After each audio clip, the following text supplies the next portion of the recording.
Go ahead and insert the cartridge into the carriage of the gun. Cartridge pointed up. I'm going to purge the material to the end of the nozzle with the cartridge pointed toward the sky. Once we've done this, we'll turn the gun down. 3 to 4 full squeezes on the trigger, purging material to ensure we're on ratio. Once we've completed this process, this gun must be pointed down toward the floor at all times going forward.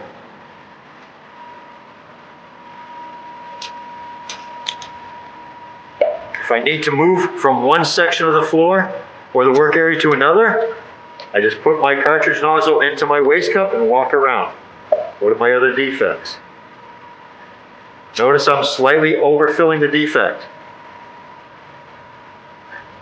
Now we allow the material to fully cure before we knock off the overfill.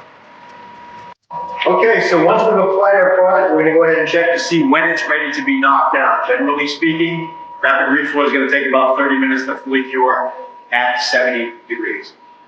Generally, the way we would tell if the material is ready to be knocked down, poke at it. It doesn't dent very easily. That generally is going to tell you it's firm enough to start grinding. If when we start grinding, if it starts to roll like an eraser, you're a little early. If it grinds to a fine dust, you're pretty much spot on.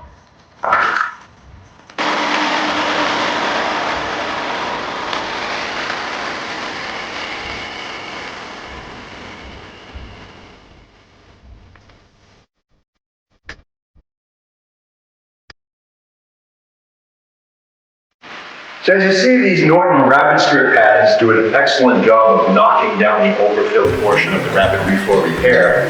However, they're not aggressive enough to cut concrete.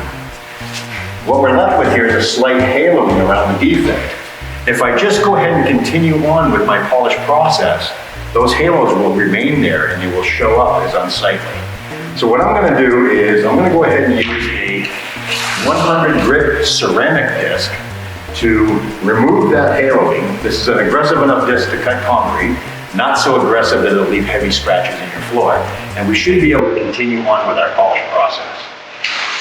If I were fixing these defects on a steel trowel floor, a finished floor, in a warehouse, I would want to be aware that there's the potential for staining, so I would want to take stain preventing measures prior to fixing the defect.